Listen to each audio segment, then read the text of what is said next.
Hi everyone, welcome back to Wilde Reads. My name is Dave. This is part 2 of my best reads of 2017 and the book, or my book, of the year. Roll the titles.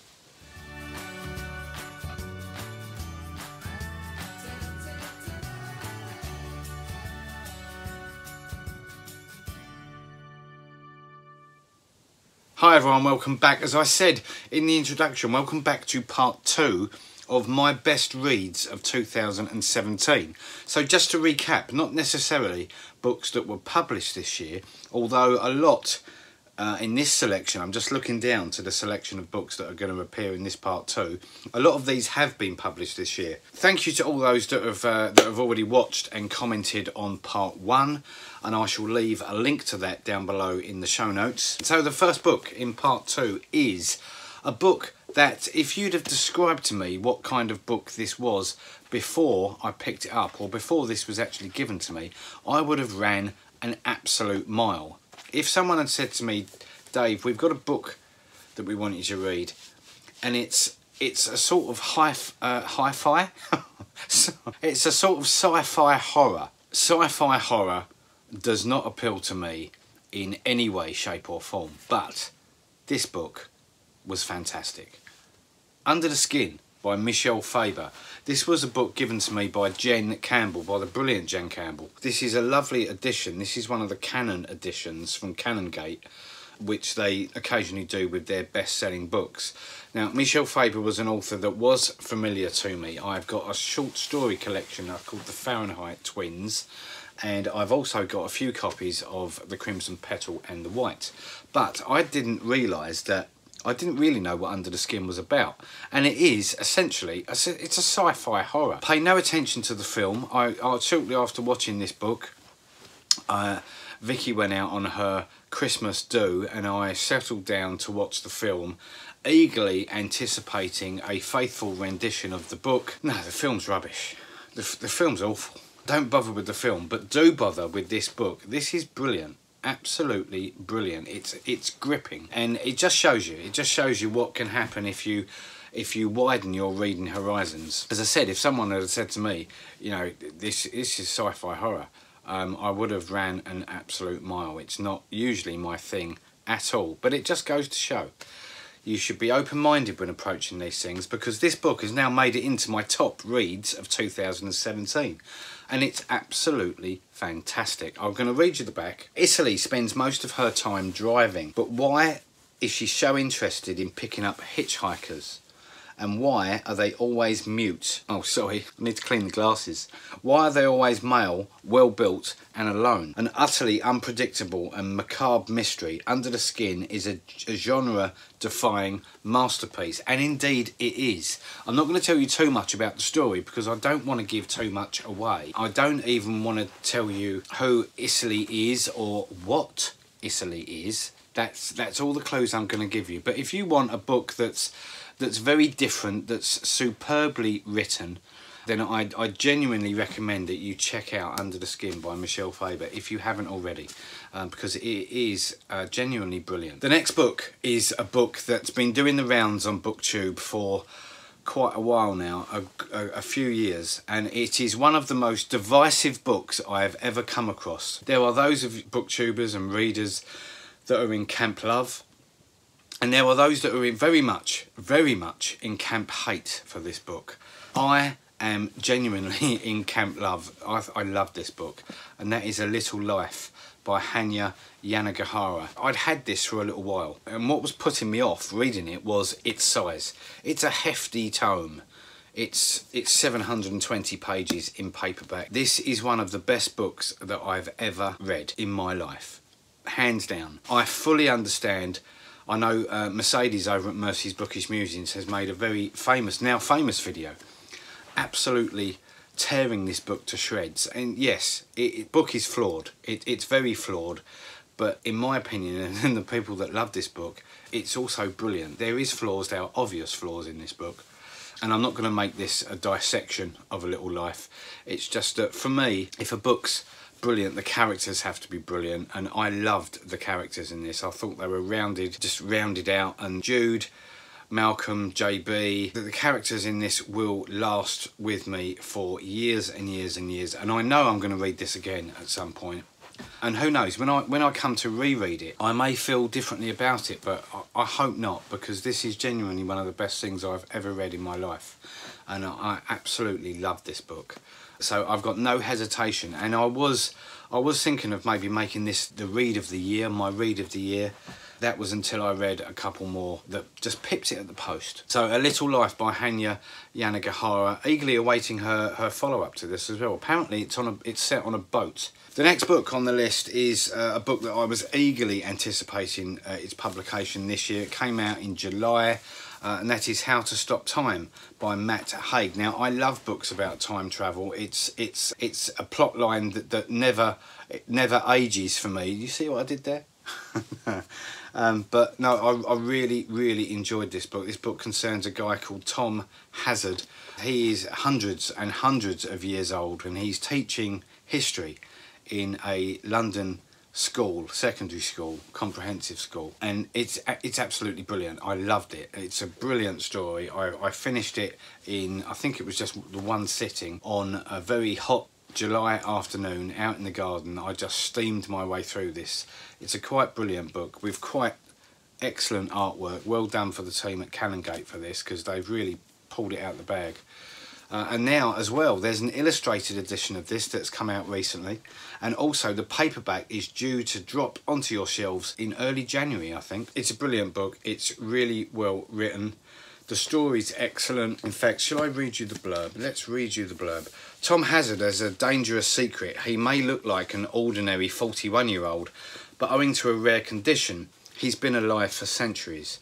From Elizabethan England to jazz-age Paris, from New York to the South Seas, Tom has seen a lot and now craves an ordinary life. Always changing his identity to stay alive, Tom has the perfect cover, working as a history teacher at a London comprehensive. Here he can teach the kids about wars and witch hunts as if he'd never witnessed them firsthand. He can try to tame the past that is fast catching up with him. The only thing Tom must now do is not fall in love. How to Stop Time is a wild and bittersweet story about losing and finding yourself, about the certainty of change, and about the lifetimes it can take to learn how to live. I really enjoyed this book, and I didn't think at the time that I felt so strongly about this book. I didn't think at the time that I was going to read something as good as this. Yeah, it just goes to show I've read a lot of good books this year, and this was certainly one of them. So, How to Stop Time by Matt Haig. If you want it in paperback, keep an eye out. Have a look on the pre-orders, because it's due to drop in the next couple of weeks. The next book on my best reads of 2017 is a debut author and a debut thriller, and that's Sirens by Joseph Knox. This is the Waterstones special edition with a nice red inlay there. This is a fantastic new thriller from Joseph Knox, and it concerns a detective called Aidan Watts, who's very troubled himself. It's set in Manchester. It's very gritty. It's like an urban noir. It's just a brilliant gritty thriller, and I am so thrilled to be. Do you see what I did there again? I'm so thrilled to be in at the beginning of a new series of books, a new detective police procedural thriller. It's twisty, it's suspenseful, it's just brilliant, absolutely brilliant. I thoroughly enjoyed it. Let's just read you the blurb. Isabel Rossiter has run away again. When Aidan Watts, a troubled junior detective, is summoned to her father's penthouse home, he finds a manipulative man with powerful friends. But retracing Isabel's steps through a dark nocturnal world, Waite finds something else, an intelligent 17-year-old girl who's scared to death of something. As he investigates her story and the unsolved disappearance of a young woman just like her, he realises Isabel was right to run away. It's just a really, if you enjoy your thrillers and you enjoy especially English-based thrillers, then get hold of a copy of Sirens. I think this has just come out in paperback as well. It's quite superb. The follow-up is due to drop in March, so look out for that. I think it's called The Smiling Man. I've seen some chatter about it on the socials already. The next book is one that I thought was going to be my winner. I've ummed and I've ahed about this. Well, should I make Little Life the winner, or should I make this the winner? This came a close second, and this is Tin Man by Sarah Winman. Absolutely superb book. Not very big. It came out in, I think it came out, did it come out late summer, early autumn? Brilliant, brilliant book. So perfectly written, absolutely perfectly written. This was this book actually made me cry. It was the last book that made me cry. It's just so tender and so sensitive. It's absolutely fantastic. I've got Sarah Winman's other 2 books that I've still got to read, but this nearly made it. This very nearly made it to my book of the year, because it is that good, and the artwork's fantastic again. So Tin Man from Tinder Press, Sarah Winman, in as my runner-up, let's say. This was my runner-up to book or read of the year 2017. Brilliant book, quite brilliant book.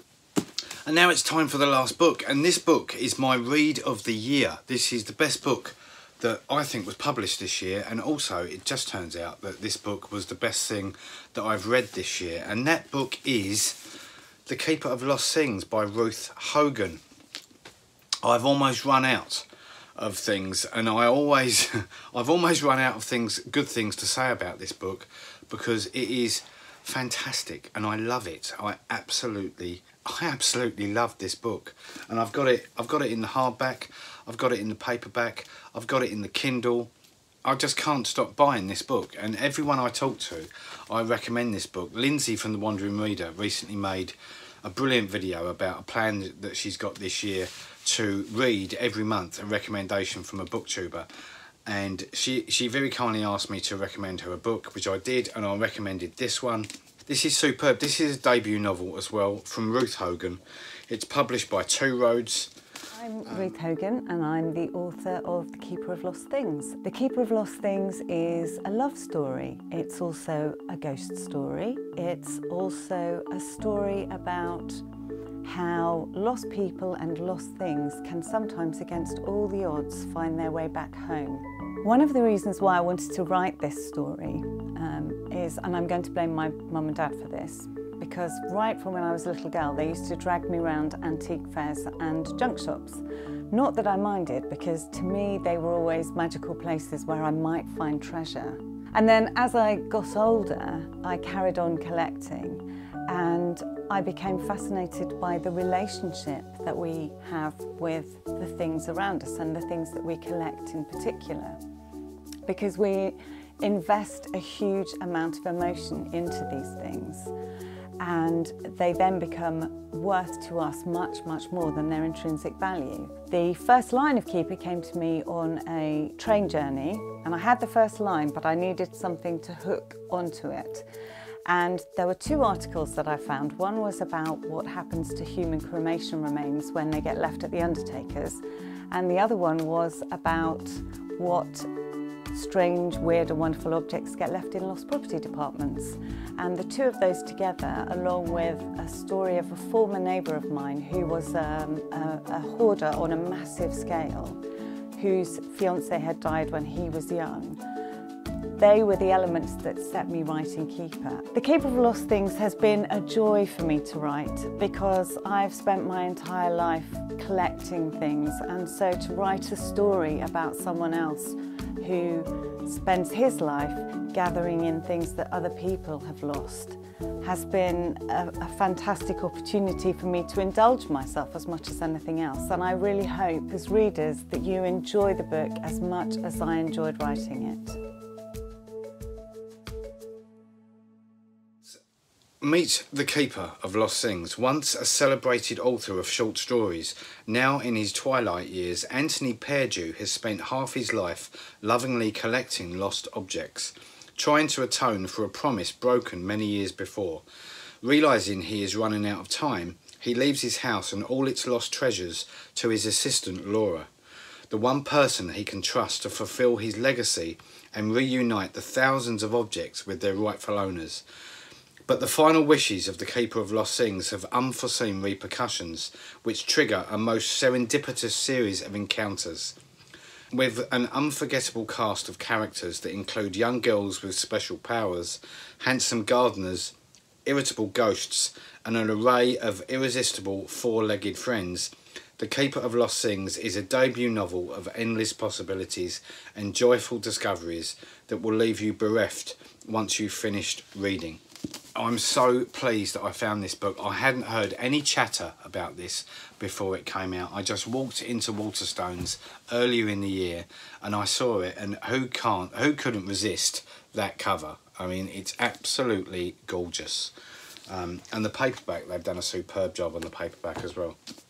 So this is out in the UK, obviously in hardback, paperback. It's now out in the States in paperback as well. This, I have no hesitation in recommending this as my book and my read of this year. I absolutely love it. It's one of those, the best thing I can say about it, it's one of those feel-good novels that no matter what bad things are going on in your life, no matter what crap is going on in the world, and let's be honest, there's a lot of crap going on in the world at the moment, you settle down with this book and while you're reading it, everything is okay. It's one of those books that just make you feel good.